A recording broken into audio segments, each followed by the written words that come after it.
ओम शांति। 8/10/2024 प्रातः मुरली। ओम शांति। बाप दादा मधुबन।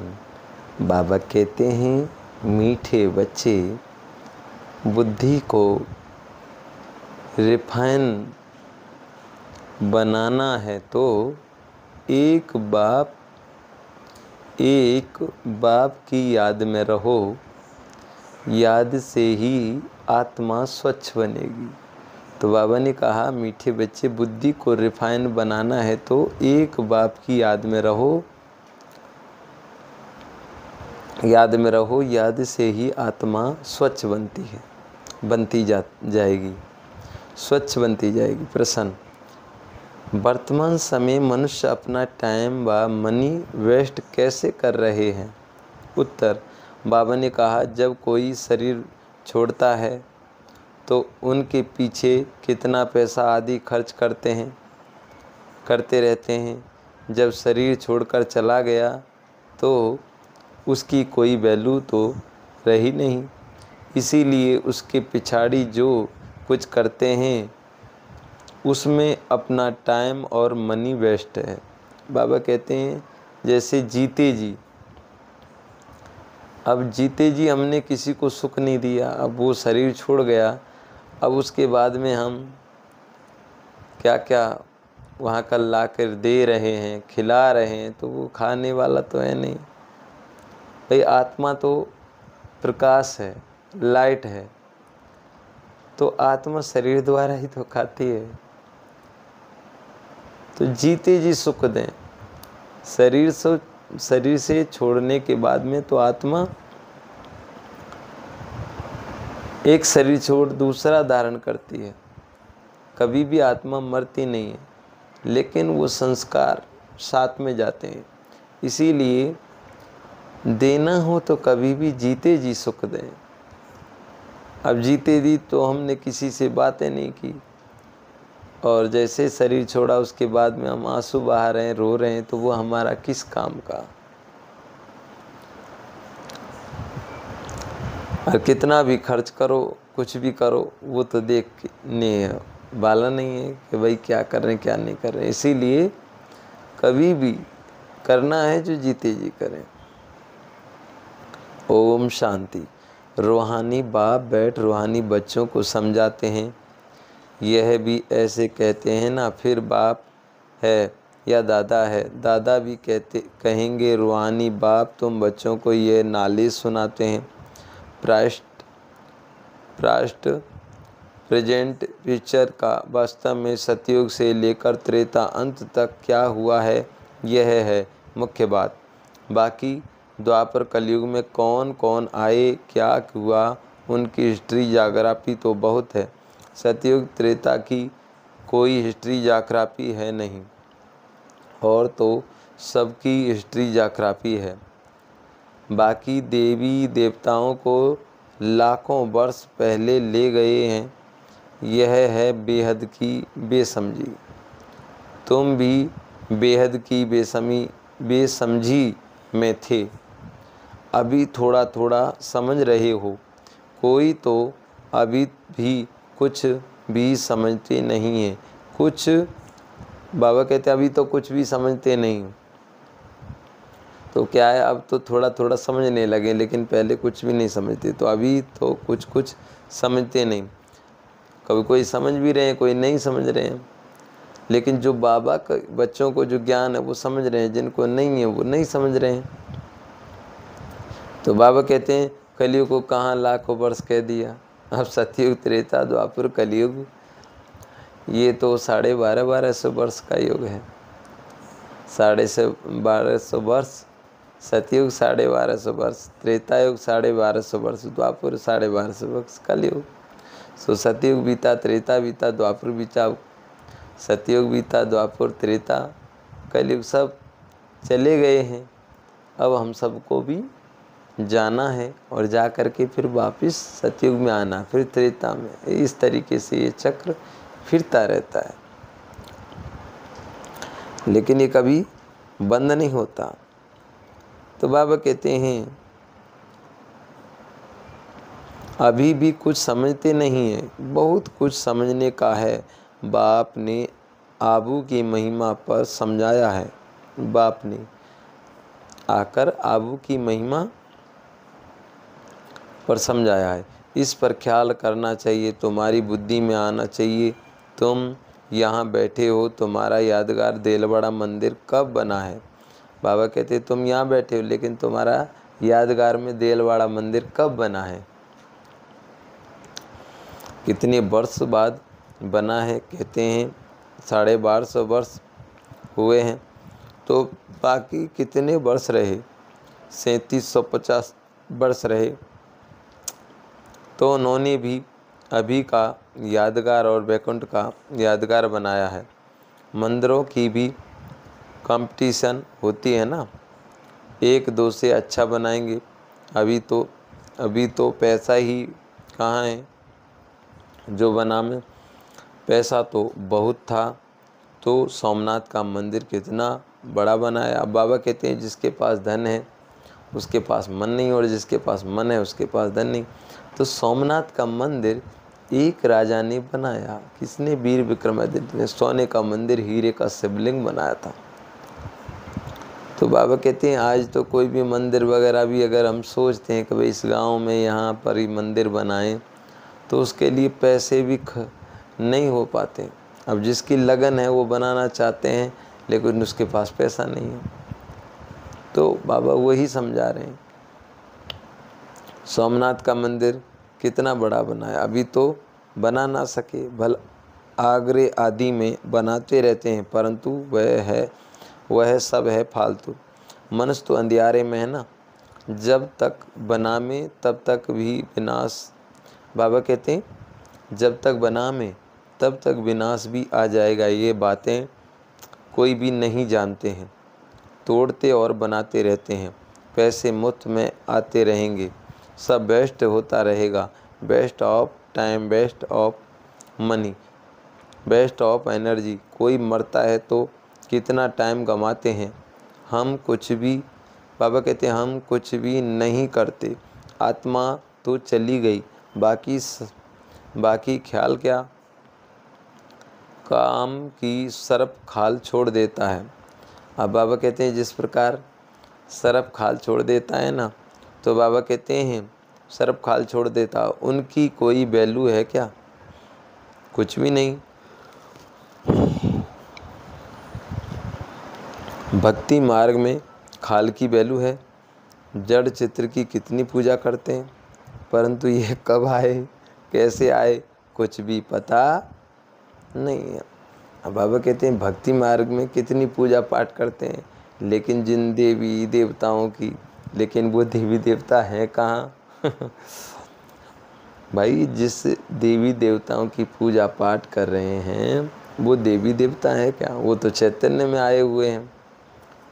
जितनी भी देवियाँ हो शिव की शक्तियाँ, माना शिव की शक्तियाँ, जिन्होंने शिव बाबा को पहचाना और इस भारत को स्वर्ग बनाने में उन्होंने मदद की। इसीलिए बोलते भारत माता की जय।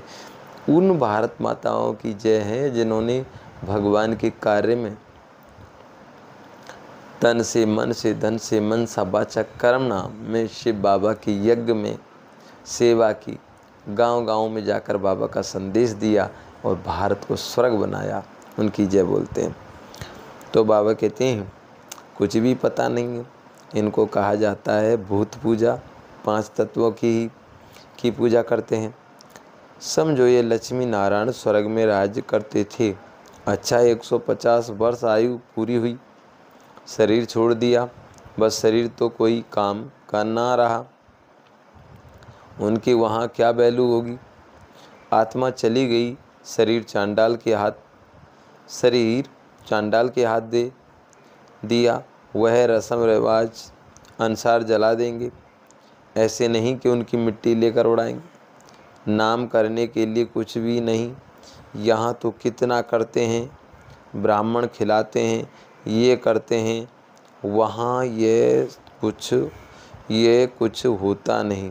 खाल तो कोई काम की नहीं रही, खाल को जला देते हैं। बाकी चित्र रहते हैं सो भी एक्यूरेट, चित्र मिल ना सके। यह आदि देव की पत्थर की मूर्ति एक्यूरेट थोड़ी है। पूजा जब शुरू की है तब के पत्थर की असूल जो था वह तो जलकर ख़त्म हो गया ना। फिर भक्ति मार्ग में ये निकला। इन बातों पर भी सोच तो चलता है ना। आबू की महिमा को अच्छी रीति सिद्ध करना है। बाबा कहते हैं आबू की महिमा को अच्छी रीति सिद्ध करना है कि आबू क्या है, ये भगवान की अवतरण भूमि है। आबू क्या है, ये इंद्र सभा है। आबू क्या है, देवी देवताओं की दुनिया है। आबू क्या है, ये पवित्र स्थान है। आबू क्या है, जहाँ स्वयं भगवान आकर के नर से नारायण, नारी से लक्ष्मी, भारत को स्वर्ग बनाते हैं। आबू भगवान की अवतरण भूमि है। आबू सबसे बड़ा तीर्थ स्थान है, इसीलिए आबू की महिमा है। वो कहते हैं ना, आबू में आए भगवान डायमंड हॉल में। तो बाबा कहते हैं आबू की महिमा अच्छी रीति सिद्ध करना है। तुम भी यहाँ बैठे हो, यहाँ ही बाप सारे विश्व को नरक से स्वर्ग बना रहे हैं। तो यही सबसे ऊंच ते ऊंच तीर्थ ठहरा। कौन सा है सबसे बड़ा ऊंच? माउंट आबू मधुबन, जहाँ बाबा आए हुए हैं।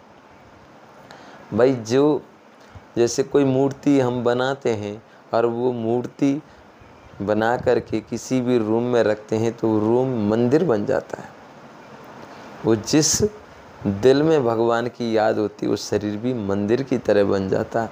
और जहाँ स्वयं भगवान आते हो तो वो सबसे बड़ा तीर्थ स्थान बन जाता है। इसीलिए सबसे बड़ा तीर्थ स्थान है मधुबन, जहाँ पर भगवान स्वयं आए हैं।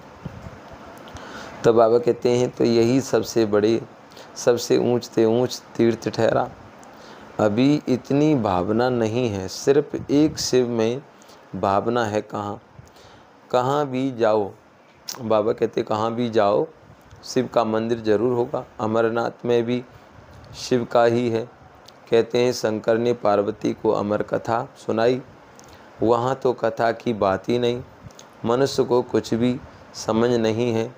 अभी तुमको समझ आई है, आगे पता था क्या? अभी बाबा आबू की कितनी महिमा करते हैं। यह तीर्थों में ये महान तीर्थ है। बाबा समझाते तो बहुत हैं, परंतु जबकि अनन्य बच्चों की बुद्धि में बैठे अभी तो देह अवमान बहुत है। ज्ञान तो बहुत है, ढेर चाहिए। बाबा कहते ज्ञान तो बहुत ढेर चाहिए, रिफाइनेस बहुत आनी है। अभी तो योग बड़ा मुश्किल कोई का लगता है। योग के साथ फिर नॉलेज भी चाहिए। ऐसे नहीं सिर्फ योग में रहना है, योग में नॉलेज ज़रूर चाहिए। दिल्ली में ज्ञान विज्ञान भवन नाम रखा है, परंतु इनका अर्थ क्या है ये समझते थोड़ी हैं। ज्ञान विज्ञान तो सेकंड का है, शांति सुखधाम, परंतु मनुष्य में जरा भी बुद्धि नहीं है, अर्थ थोड़ी समझते हैं। चिन्मयानंद बाबा कहते हैं चिन्मयानंद आदि कितने बड़े बड़े सन्यासी आदि हैं, गीता सुनाते हैं। कितने उन्हों के ढेर फॉलोअर्स हैं। सबसे बड़ा जगत का गुरु तो एक ही बाबा है। बाबा कहते हैं सबसे बड़ा जो जगत का गुरु है वो एक ही बाबा है। तो बाबा कहते हैं एक ही बाप है। बाप और टीचर से बड़ा गुरु होता है। बाबा कहते हैं बाप और टीचर से बड़ा गुरु होता है।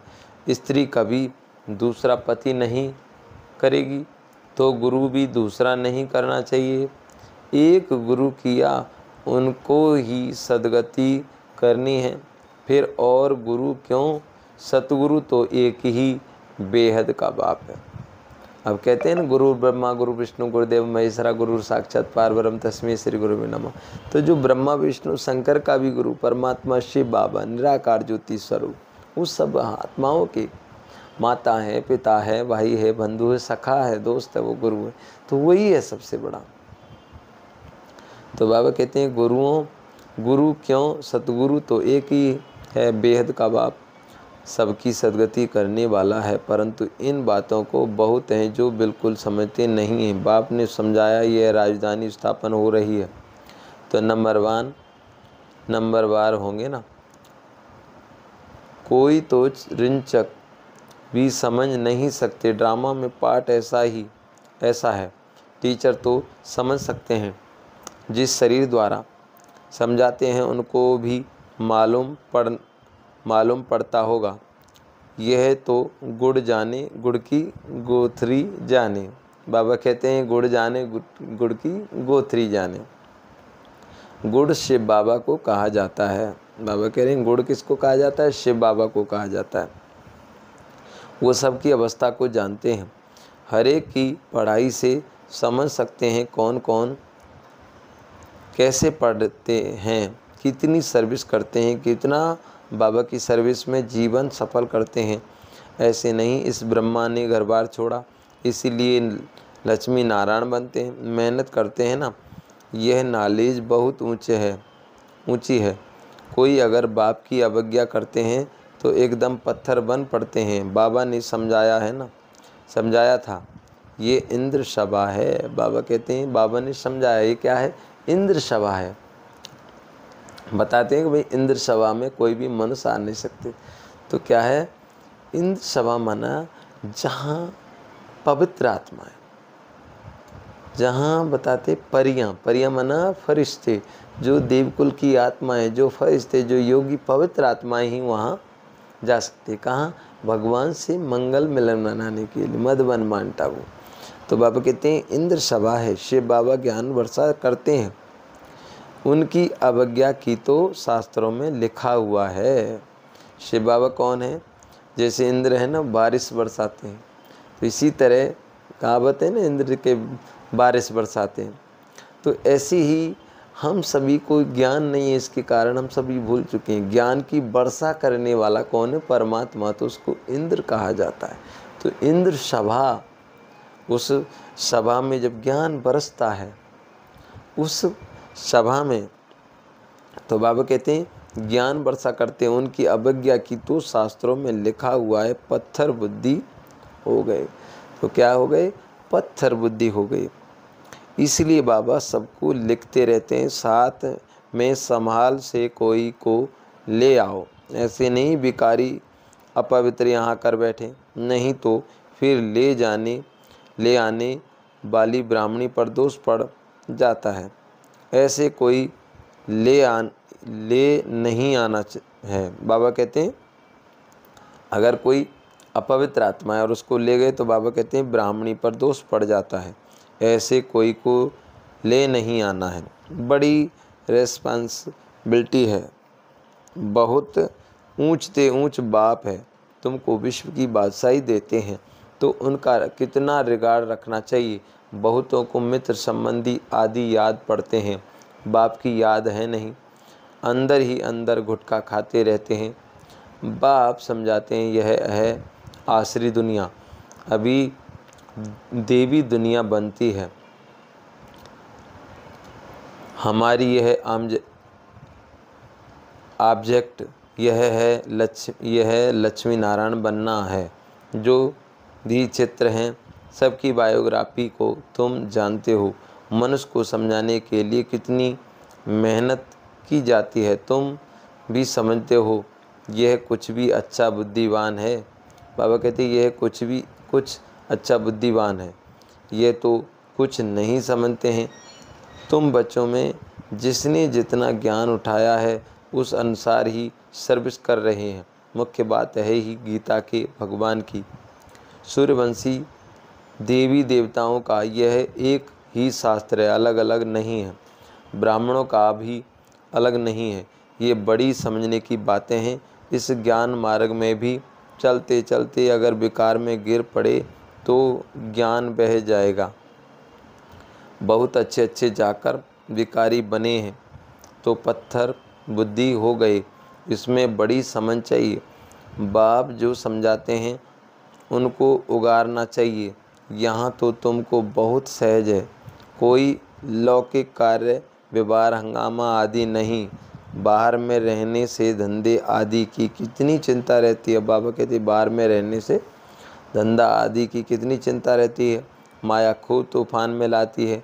यहाँ तो एकांत लगी पड़ी है। बाप तो फिर भी बच्चों को पुरुषार्थ कराते हैं। ये बाबा भी पुरुषार्थी हैं। पुरुषार्थ कराने वाला तो एक तो बाप है। बाबा कहते पुरुषार्थ कराने वाला तो बाप है। इसमें विचार सागर मंथन करना पड़ता है। यहाँ तो बाप बच्चों के साथ बैठे हैं तो पूरी उंगली देते हैं, उनको ही सर्विसेबल कहेंगे। बाकी गुटखा खाने वाले तो नुकसान करते हैं और ही डिसर्विस करते हैं, बिगड़ डालते हैं।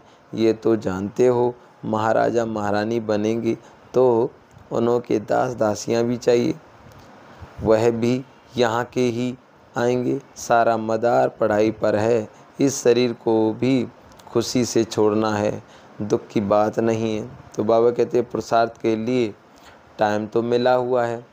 ज्ञान सेकंड का है, बुद्धि में है। शिव बाबा से भरोसा मिलता है, बाकी मिलता है। थोड़ा भी ज्ञान सुना, शिव बाबा को याद किया तो भी आ सकते हैं।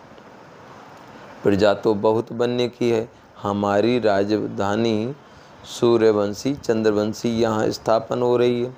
बाप का बनकर अगर गिलानी करते हैं तो बहुत बोझा चढ़ता है, एकदम जैसे रसातल में चले जाते हैं। बाबा ने समझाया है, जो अपनी पूजा बैठ कराते हैं वह पूज्य कैसे कहला सकते हैं। बाबा कहते हैं जो अपनी पूजा कराते हैं पूज्य कैसे कहला सकते हैं, पूज्य कैसे कहला सकते। सर्विस का बाबा कहते सर्व का सदगति दाता, कल्याण करने वाला तो एक ही बाप है। अब सर्व का सदगति दाता, कल्याण करने वाला वो कौन है? एक ही दाता है। तो बाबा कहते हैं सर्व का सदगति दाता, कल्याण करने वाला एक ही बाप है। मनुष्य तो शांति का भी अर्थ नहीं समझते। हठयोग से प्राणायाम आदि चढ़ाना उसको ही शांति समझते हैं। उसमें भी बहुत मेहनत लगती है। कोई की ब्रेन खराब हो जाती है, प्राप्ति कुछ भी नहीं है। वह अल्पकाल की शांति, जैसे सुख का अल्पकाल काग विष्ठा समान कहते हैं, वैसे वह शांति भी काग विष्ठा के समान है। वह है ही अल्पकाल के लिए। बाप तो 21 जन्मों के लिए तुमको सुख शांति दोनों देते हैं। अब बाबा कहते हैं सन्यासी लोग तो कहते हैं यहाँ का सुख कैसा है? काग विष्ठा समान। तो बाबा कहते हैं बाप हमें कितना सुख देते हैं? 21 जन्मों के लिए सुख देते हैं। तो बाबा कहते हैं सुख शांति दोनों देते हैं। बाबा देते हैं। कोई तो शांति धाम में पिछाड़ी तक रहते होंगे। जिनका पाठ है वह इतना सुख थोड़ी देख सकेंगे। बाबा कहते जिनका पाठ है वह उतना ही सुख थोड़ी देख सकेंगे। वहाँ भी नंबरवार मरते तो होंगे ना, बलदास दासियाँ होंगे, परंतु अंदर थोड़ी घुस सकेंगे, श्री कृष्ण को भी देख ना सकें। सबकी अलग अलग महल होंगे ना। कोई टाइम होगा देखने का। जैसे देखो पोप आता है तो उनका दर्शन करने के लिए कितने लोग जाते हैं। ऐसे बहुत निकलेंगे जिनका बहुत प्रभाव होगा।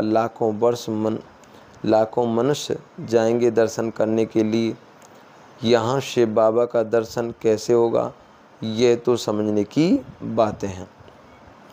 बाबा कहते हैं अब दुनिया को कैसे पता पड़े कि ये सबसे बड़ा ऊंच तीर्थ है। अब बाबा कहते हैं दुनिया को कैसे पता पड़े कि भाई ये आबू सबसे बड़ा तीर्थ स्थान है। तो बाबा कहते हैं दुनिया को कैसा पता पड़े कि ये सबसे बड़ा ऊंच तीर्थ है। देलवाड़ा जैसा मंदिर शायद आस पास और भी वह भी जाकर देखना। बाबा कहते हैं जैसे देलवाड़ा मंदिर है ना, शायद आसपास और भी हो, वह भी जाकर देखना चाहिए कैसे बना हुआ है। उनको ज्ञान देने की भी दरकार नहीं, वह फिर तुमको ज्ञान देने लग जाएंगे, राय देते हैं ना। बाबा कहते ये करना चाहिए, ये करना चाहिए। ये तो जानते नहीं कि इनको पढ़ाने वाला कौन है। एक को बाबा कहते एक एक को समझाने में कितनी मेहनत लगती है। उन पर कहानियाँ भी हैं। कहते हैं शेर आया और शेर आया, तुम भी कहते हो मौत आया तो ये विश्वास नहीं करते हैं, समझते हैं अभी तो 40,000 वर्ष पड़े हैं, मौत कहाँ है। अब बाबा कहते जैसे भाई एक गांव में एक व्यक्ति था, वो कहता शेर आया शेर आया। अब सब लोग गए गांव वाले, देखा तो वहाँ पर शेर नहीं था। वो बोला मैंने तो वैसे ही मजाक किया। फिर दोबारा ऐसे ही किया, तीसरी बार ऐसे किया, चौथी बार किया तो गांव वाले कोई नहीं आए। अब वो ऐसे ही कहता था, एक दिन शेर आया और सारी बकरी को खा गया। तो बाबा के बच्चे कहते बाबा ने हम सभी को श्रीमत दी, बच्चे कलयुग का अंतिम समय है, अब कलयुग जाएगा सतयुग आएगा। तो अब हम सबको कहते हैं भाई सतयुग आने वाला है, कलयुग जाने वाला है। तो कलयुग कल लाखों वर्ष नहीं, अब कलयुग का अंतिम समय है। अब देख सकते हैं क्या क्या हो रहा है दुनिया में, कोरोना वायरस, आँखों की बीमारी, टिड्डियाँ, क्या क्या नहीं हुआ, कितनी हज़ारों बीमारियाँ हैं, डेंगू बुखार है, क्या क्या बुखार चल गए है ना।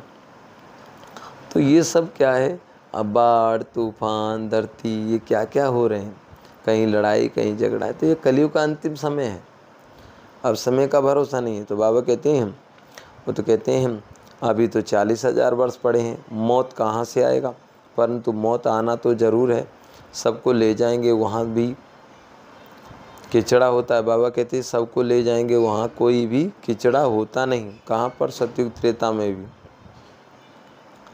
यहाँ की गऊ और वहाँ की गऊ में भी कितना फ़र्क है।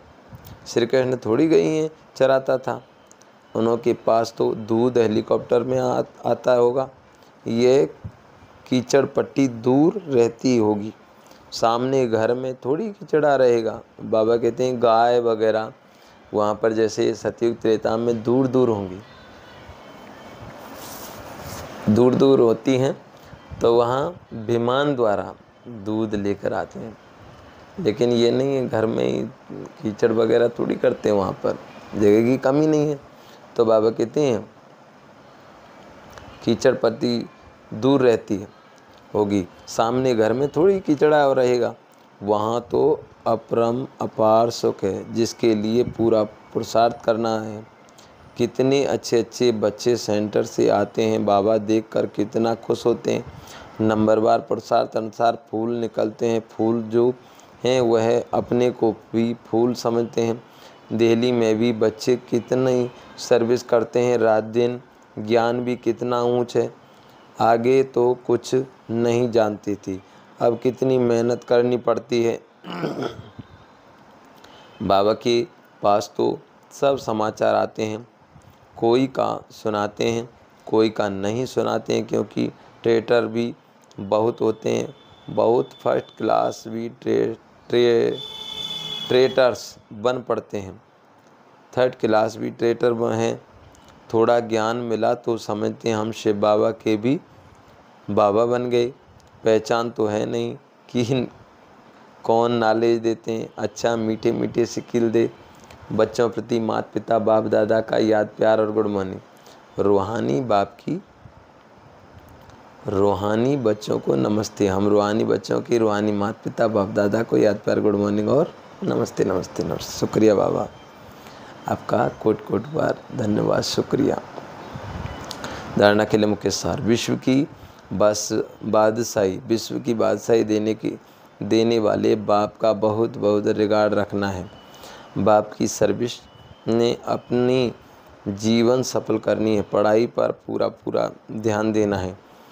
बाप से जो ज्ञान मिलता है उस पर विचार सागर मंथन करना है, कभी भी विघ्न रूप नहीं बनना है, डिसर्विस नहीं करनी है, अहंकार में नहीं आना है। वरदान, चारों ही सब्जेक्ट में बाप की दिल पसंद मार्क्स लेने वाले दिल तख्त नसीन भव। जो बच्चे चारों ही सब्जेक्ट में अच्छे मार्क्स लेते हैं, आदि से अंत तक अच्छे नंबर पास होते हैं, उन्हें ही पास विद ऑनर कहा जाता है।